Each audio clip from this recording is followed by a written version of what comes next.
Shalom, senang sekali dapat berjumpa kembali dalam program Bible Study Online CK7. Nah saudara, hari ini kita akan mengakhiri pelajaran seluruh perjanjian lama, yaitu di kitab Maliaki pasal yang keempat. Maliaki pasal yang keempat ini menceritakan tentang bagaimana hari kesudahan itu berlangsung, disebut sebagai hari Tuhan. Ketika Tuhan menetapkan untuk menyelesaikan segala sesuatu yang ada di muka bumi, maka Allah menentukan satu hari sebagai harinya Tuhan. Nah, hari Tuhan itu seperti apa, saudara? Sebelum kita membaca, merenungkan, dan mengambil intisari dari apa yang kita pelajari, mari kita datang kepada Tuhan. Kita sembah Dia, Allah penguasa segala-galanya. Kami datang kepadamu,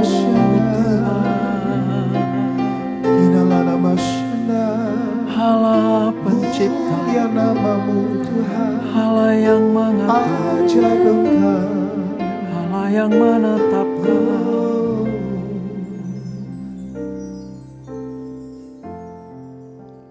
Ajar kami Tuhan menghitung hari-hari, agar kami beroleh hati bijaksana.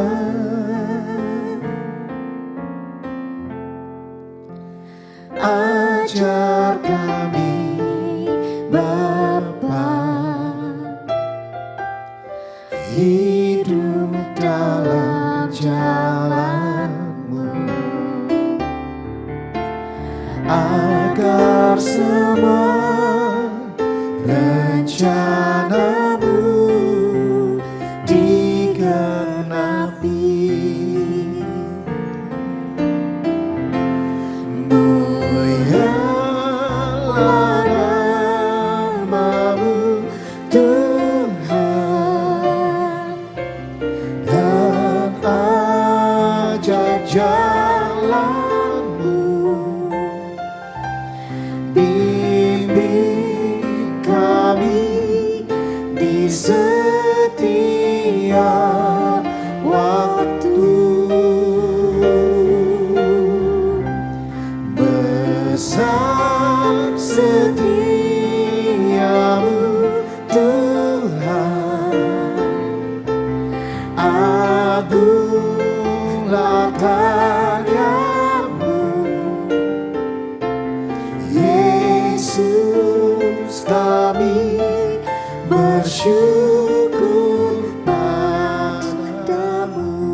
Ajar kami Bapa, hidup dalam jalan-Mu, agar semua rencana-Mu digenapi.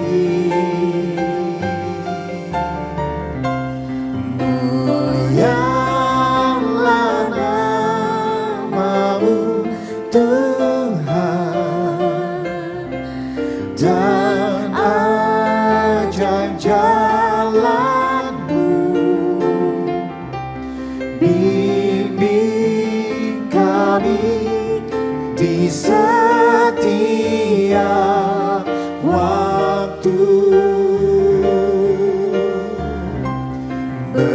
Besar setiamu Tuhan, agunglah karyamu, Yesus kami bersyukur padamu. Mulialah namamu Tuhan, dan ajak jalanmu, bimbing kami di setiap waktu. Besar setiamu Tuhan, agunglah karyamu, Yesus kami bersyukur padamu.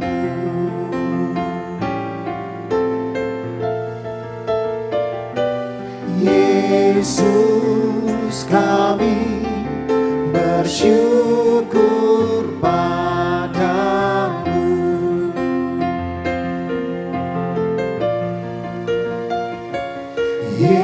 Yesus kami bersyukur padamu. Kami bersyukur hanya padamu, hanya padamu Tuhan Yesus, Tuhan Yesus. Sungguh mulia namamu Tuhan, buat kasih setia, buat kemurahan-Mu.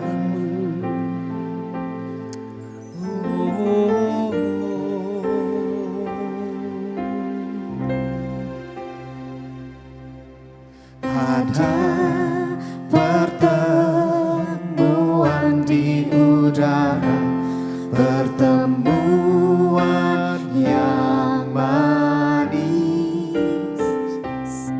Saya rindu bertemu di sana, jauh di udara. Nyanyian yang terdengar yang belum pernah didengar adalah kegirangan, dan anak Allah yang pimpin kita pertemuan di udara.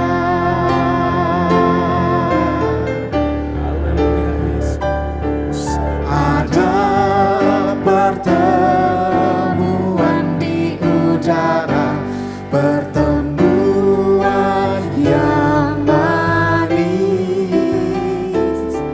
Saya rindu bertemu di sana, jauh di udara.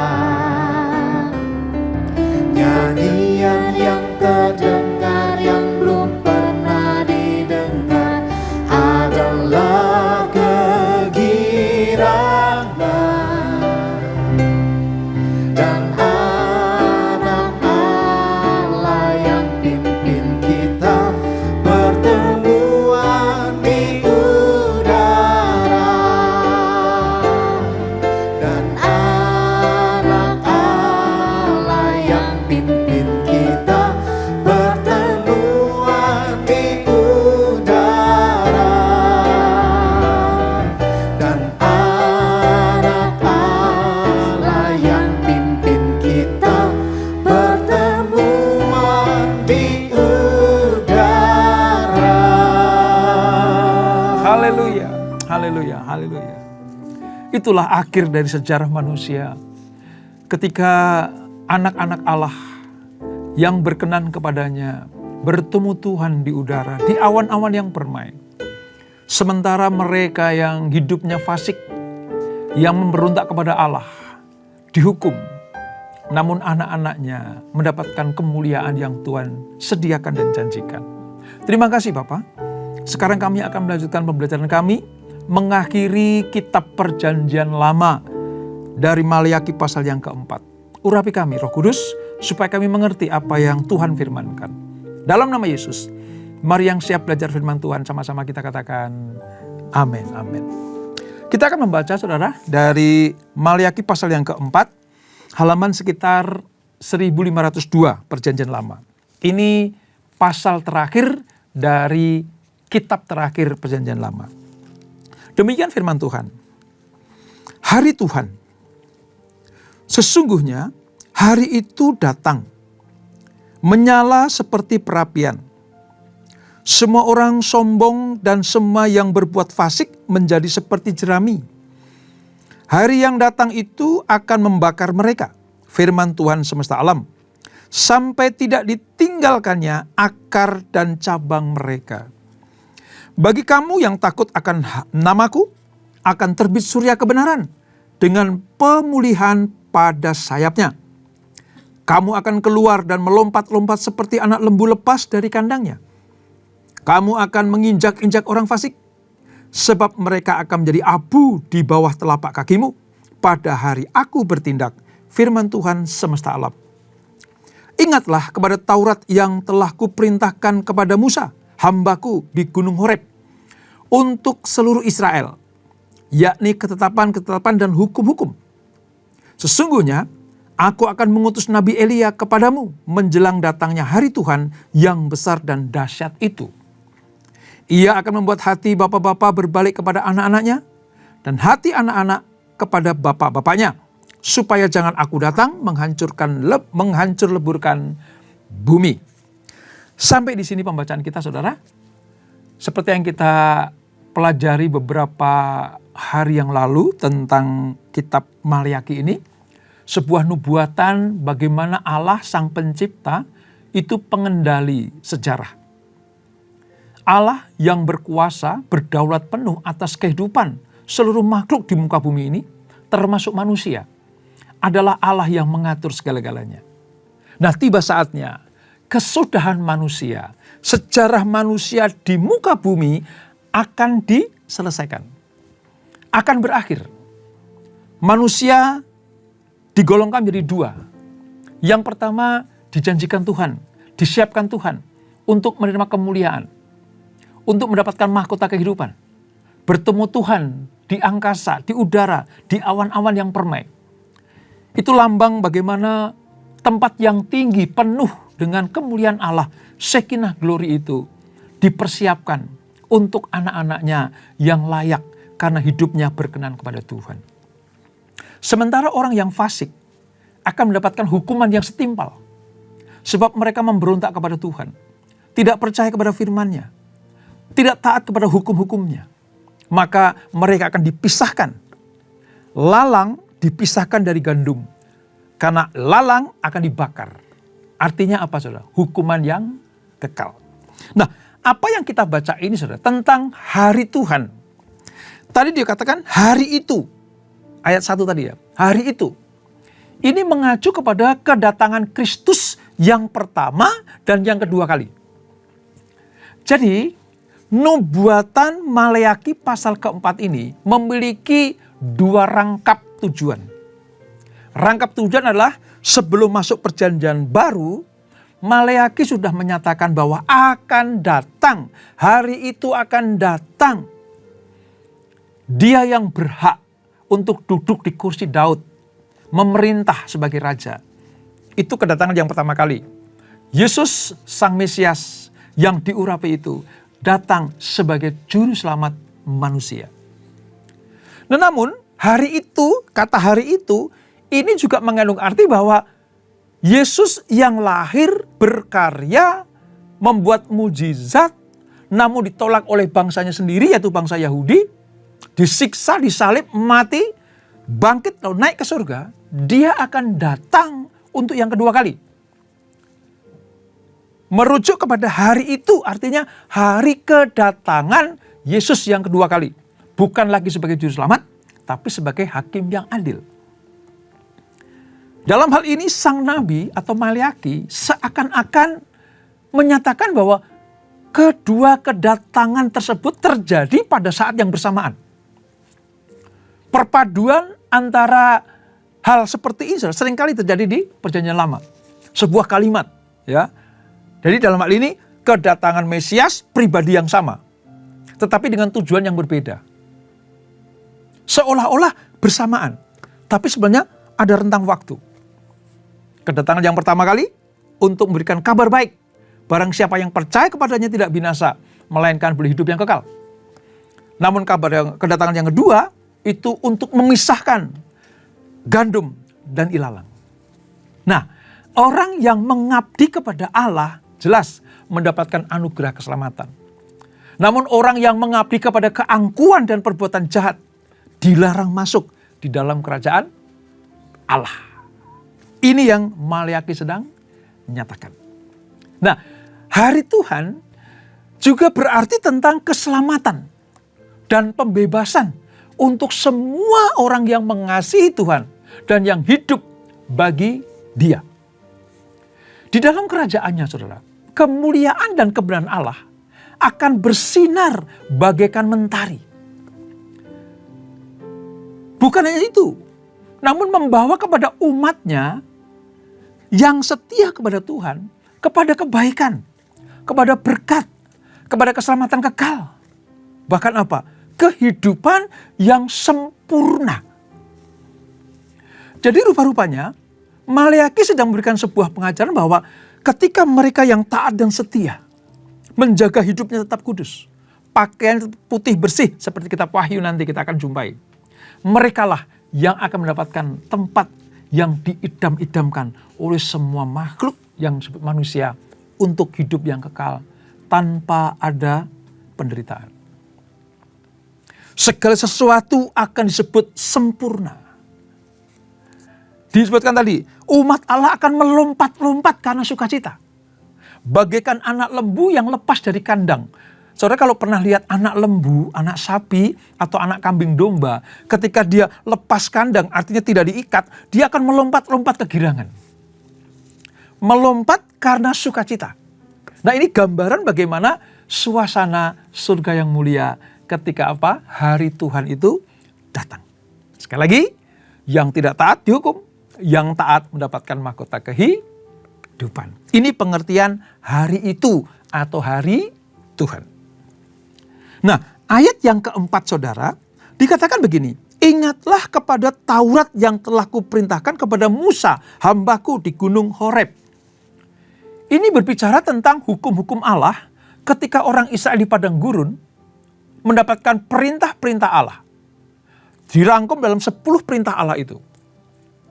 Maliaki memberitahukan umat Allah bahwa untuk selamat pada hari Tuhan mereka harus taat kepada hukumnya. Ingatlah. Kata ingatlah artinya bukan hanya diingat secara pikiran saja. Seperti renungkanlah firman Tuhan. Itu bukan hanya sekedar memikirkan firman Tuhan. Tetapi percaya. Bertindak sesuai dengan perintah Allah. Menghidupi firman dengan segenap hatinya. Nah, kata mengingat artinya, ya Allah sudah memberikan hukum-hukumnya. Maka siapa yang percaya, taat, patuh kepada perintahnya, mereka akan mendapatkan hidup yang kekal. Iman kepada Allah selalu mencakup sikap ketaatan dari hati yang paling dalam kepada Tuhan. Orang percaya kepada Kristus tetap dituntut untuk menaati tuntunan-tuntunan moral dari hukum perjanjian lama. Ya, seperti hormatilah orang tuamu. Ya, jangan mencuri, jangan berzina, jangan menjadi saksi dusta. Nah, ini kan perjanjian lama sudah ada. Ini juga harus diikuti. Disempurnakan dengan kasih Kristus. Hukum-hukum Kristus apa itu? Hukum kasih. Jadi kita menghormati orang tua karena kita mengasihi dia. Kita bisa mengasihi orang tua karena kita sudah mengasihi Tuhan. Dan kita sudah mendapatkan kasih dari Kristus. Itu alurnya seperti itu. Maka perintah untuk mengingat Taurat Tuhan diperintahkan Allah kepada umat pilihan. Diperintahkan Allah kepada Yosua sebelum membawa bangsa Israel masuk ke tanah perjanjian. Di perjanjian baru ini kita diingatkan, renungkanlah firman Tuhan. Percayalah kepada perkataan Tuhan. Maka hidupmu akan selamat. Ini pengertiannya, ingatlah kepada Taurat Tuhan. Lalu Maleaki juga mengingatkan begini, saudara. Bahwa menjelang kedatangan hari itu, artinya kedatangan Yesus yang pertama kali, itu Tuhan akan mengutus utusannya, yaitu sebagai jilmaan atau orang yang seperti Nabi Elia. Mengapa Nabi Elia, saudara? Karena Nabi Elia kalau kita ingat, tugasnya ada mengembalikan orang Israel kepada penyembahan kepada Allah yang benar. Sebab zaman Nabi Elia, orang Israel itu membelakangi Tuhan, memberontak kepada Tuhan. Diwakili oleh siapa? Rajanya. Raja yang jahat, Raja Ahab yang memiliki istri Isabel. Membawa umat Allah menyerang imannya. Bertindak selingkuh kepada dewa-dewa yang dipelihara oleh Isabel. Nah, pada saat itulah kita ingat bagaimana Tuhan mengutus Nabi Elia untuk berbalik, membalikkan iman orang Israel kepada Allah yang benar lewat perbuatan yang spektakuler. Nah, dalam hal ini Maleaki menubuatkan bahwa Elia akan datang dan melayani sebelum hari Tuhan tiba. Ini merujuk kepada kedatangan Yesus yang pertama kali. Nanti setelah kita masuk ke perjanjian baru, saudara, perjanjian baru mengungkapkan bahwa nubuatan ini mengacu kepada Yohanes Pembaptis. Elia yang akan datang itu adalah Yohanes Pembaptis. Disebutkan, Yohanes Pembaptis datang dalam roh dan kuasa Elia. Untuk apa? Mempersiapkan jalan bagi Mesias. Jadi ingat, tepat sekali tadi kata hari itu artinya hari kedatangan Mesias yang pertama kali. Beberapa orang yang percaya akan firman ini, bahwa Elia akan datang kembali selama masa kesengsaraan dan akan menjadi salah satu dari dua saksi yang disebutkan dalam kitab Wahyu. Nanti kalau kita sampai kepada Wahyu pasal yang ke-11. Ya, Elia yang akan datang, itu artinya Elia yang mengakhiri masa-masa kesengsaraan umat Allah. Dulu sengsara karena apa? Karena dihukum Tuhan. Sekian tahun tidak ada hujan, tidak ada air di Israel. Saudara bisa bayangkan itu, kering kerontang. Itu masa sengsara. Namun datangnya Elia untuk membuat pertobatan massal bagi bangsa Israel. Tuhan baru mencurahkan hujan berikutnya, yaitu hujan kehidupan yang dibutuhkan oleh bangsa Israel. Nah, Yohanes Pembaptis juga begitu. Kalau dulu zaman Elia itu hujan secara benar-benar hujan, air hujan turun. Tapi zaman Yohanes Pembaptis itu artinya hujan keselamatan. Hujan pertobatan yang menghasilkan keselamatan. Lalu disebut hujan kasih karunia. Hujan kebaikan Tuhan dinyatakan. Setiap manusia diberikan kesempatan untuk menikmati itu. Yang bertobat, berbalik dari jalan jahat, akan menerima kehidupan yang kekal. Itu artinya bahwa Elia yang akan datang di perjanjian baru adalah Yohanes Pembaptis. Nah, Maleaki, saudara, pada pasal yang keempat ini ditutup dengan sebuah pengertian begini. Bahwa ketika hari itu datang, hari Tuhan datang, maka ini membuat sebuah fenomena yang luar biasa. Tentang apa? Pemulihan. Disebutkan, hati bapa-bapa berbalik kepada anak-anaknya dan hati anak-anak kepada bapaknya. Ayat yang ke-6 tadi, ayat yang terakhir. Ini luar biasa, saudara. Ya. Pelayanan pada masa-masa ketika para nabi diutus. Ya. Itu dilakukan sebagai apa? Pemberesan hubungan keluarga. Di mana keluarga itu merupakan inti dari karya keselamatan Allah. Kalau kita sedikit mau belajar tentang keluarga, saudara. Allah itu memakai lembaga keluarga sebagai saluran berkat keselamatan. Saudara bisa bayangkan ya. Yesus yang adalah Tuhan, pribadi Allah itu sendiri, turun ke dunia lewat lembaga keluarga. Dia lahir dari rahim Maria. Walaupun bukan benih dari Yusuf, karena dikandung oleh Roh Kudus dalam rahim Maria itu. Tetapi Yusuf dan Maria tetap bersatu. Untuk apa? Melahirkan juru selamat yang akan menyelamatkan umat manusia. Lewat apa? Lembaga keluarga. Lembaga keluarga. Ya. Lalu nanti Allah memakai hubungan antara keluarga itu dalam Efesus pasal yang ke-5. Hai istri, tunduklah kepada suamimu seperti kau tunduk kepada Tuhan. Hai suami, kasihilah istrimu seperti Kristus mengasihi jemaat. Artinya dalam hubungan keluarga ada Kristus di dalamnya. Sebab Kristus itu adalah lambang dari laki-laki atau suami, sementara umat itu adalah istri. Dari mempelai laki-laki itu Kristus. Mempelai perempuan itu adalah gerejanya atau kita semuanya. Nah, hati Bapa berbalik kepada anaknya, artinya hubungan keluarga itu menjadi inti dari gereja. Yohanes Pembaptis menyatakan seperti itu. Nanti, orang yang berbalik kepada keluarga, berbalik kepada anggota-anggota tubuh Kristus. Sebab tidak akan ada berkat dari Allah jikalau umat Allah tidak menjadikan kasih, kesetiaan, ya, pengorbanan, perhatian tidak ada dalam keluarga. Kasih harus ada di dalam anggota keluarga itu. Ini prioritas mutlak di dalam gerejanya. Karena begini, kalau keluarga kuat, gereja akan kuat. Kalau keluarga kuat, gereja akan kuat. Dimanapun itu. Gereja yang kuat karena seluruh anggotanya, orang percaya itu hidup dalam keluarganya adalah keluarga yang berkenan kepada Allah. Nah, ini yang dimaksud sebagai apa? Hati Bapa kembali kepada anak dan anak kembali kepada Bapa. Ini sebuah rekonsiliasi. Dulu orang hanya sekedar beribadah.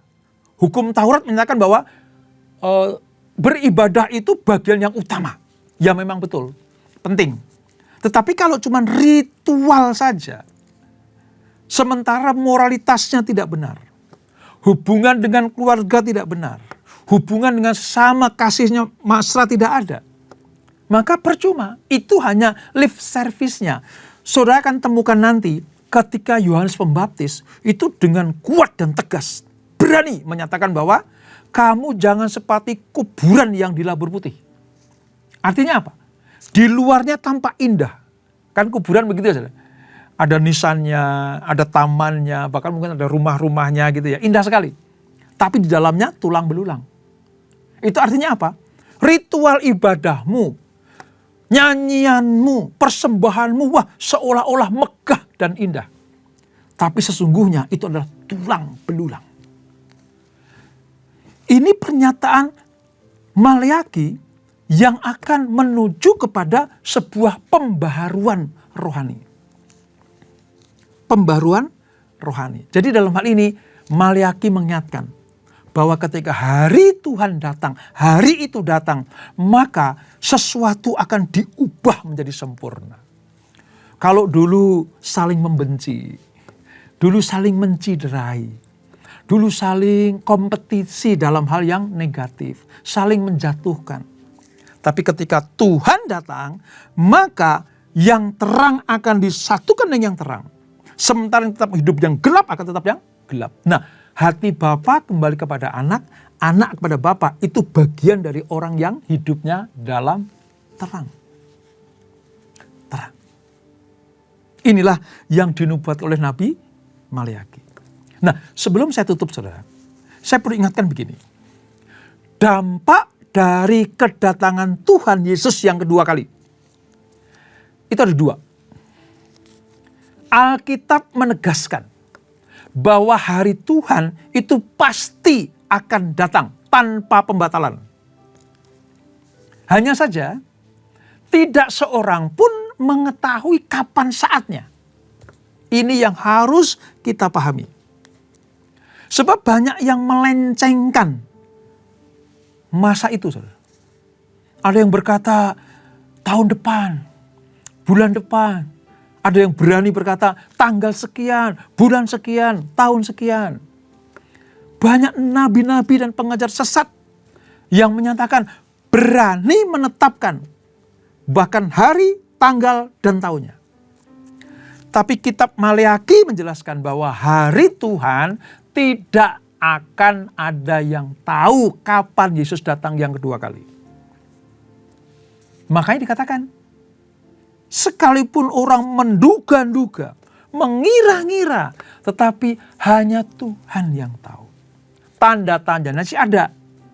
Gempa bumi, perang di mana-mana, hidup masih susah, ya, antikristus merajalela, itu tanda-tandanya. Tetapi pastinya kapan datang hanya Tuhan yang tahu. Jadi kita sebagai anak-anak Tuhan, saya menghimbau begini, saudara. Kita tidak perlu lagi meragukan tentang kedatangan Tuhan. Tetapi jangan bikin kesimpulan tentang hari dan tanggalnya. Jangan pernah memutuskan, apalagi saudara percaya lewat media-media, ya saudara, sehingga banyak orang terkecoh. Allah tidak sedang mengecoh anak-anaknya. Sudah ada tuntunan, yaitu firman Allah. Yang diminta Tuhan cuma satu, saudara. Berjaga-jaga. Berjaga-jaga. Kapanpun hari Tuhan datang, kita siap untuk diangkat, dibawa masuk ke dalam kerajaan surga yang mulia. Jadi tentang hari kedatangan Yesus jangan ragu-ragu lagi. Tetapi kedatangannya akan didahului oleh apa? Pertobatan-pertobatan. Yang bagian kita adalah berjaga-jaga, bersiap diri. Maka tadi pujian kita, ajar kami Tuhan menghitung hari-hari. Supaya hidup kita bijaksana. Dan kapanpun Tuhan datang, kita akan dibawa kepada kemuliaan dan kehidupan yang kekal.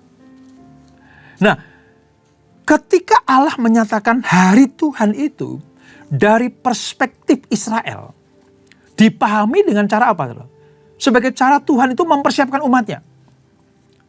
Tuhan sedang menyediakan waktu bagi orang-orang supaya bertobat. Ini yang harus kita pegang. Jadi sekali lagi, hal penting tentang kedatangan Yesus yang kedua kali, jadikan itu sebagai kita untuk berjaga-jaga.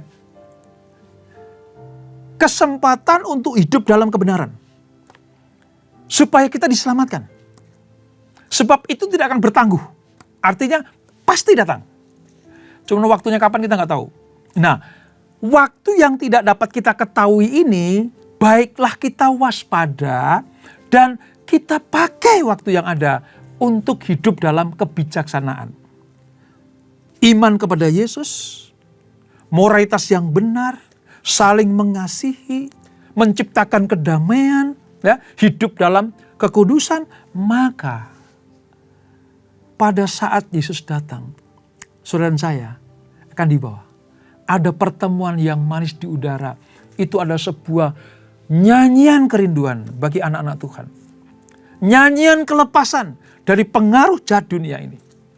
Nyanyian sukacita karena kain kabung diubah menjadi tarian. Seperti anak lembu yang lepas dari kandang menari-nari saking sukacitanya. Sebab hari kemuliaan ada di dalam kehidupan kita. Nah, ini yang kita ketahui. Nah, itu bagi anak-anak kebenaran. Sementara kepada mereka yang akan dihukum karena fasik, ini menjadi hari malapetaka. Ini malapetaka yang besar. Mereka yang fasik, yang gegabah. Ya. Ini menunjuk kepada apa? Kesudahan orang-orang jahat. Karena mereka akan dikumpulkan seperti jerami yang dikumpulkan untuk dibakar. Gampangnya, saudara, mereka akan masuk dalam siksaan yang kekal, yaitu api neraka yang tidak pernah padam. Oleh sebab itu, membaca kitab Maleakhi pasal yang keempat, kita tahu sekarang. Pastikan kita adalah anak-anak Tuhan yang setia, taat kepada hukum-hukum. Kalau didapati kita sedang dalam keadaan yang berbuat dosa, segera bertobat. Waktu kedatangan Yesus tidak lama lagi. Pergunakanlah itu untuk hidup bijaksana. Supaya kalau Tuhan datang, kita mendapatkan kemuliaan. Dan itulah Maleakhi pasal yang keempat. Kita berdoa. Bapak, terima kasih untuk akhir dari perjanjian lama. Kitab Maleakhi yang terakhir pasal yang keempat ini.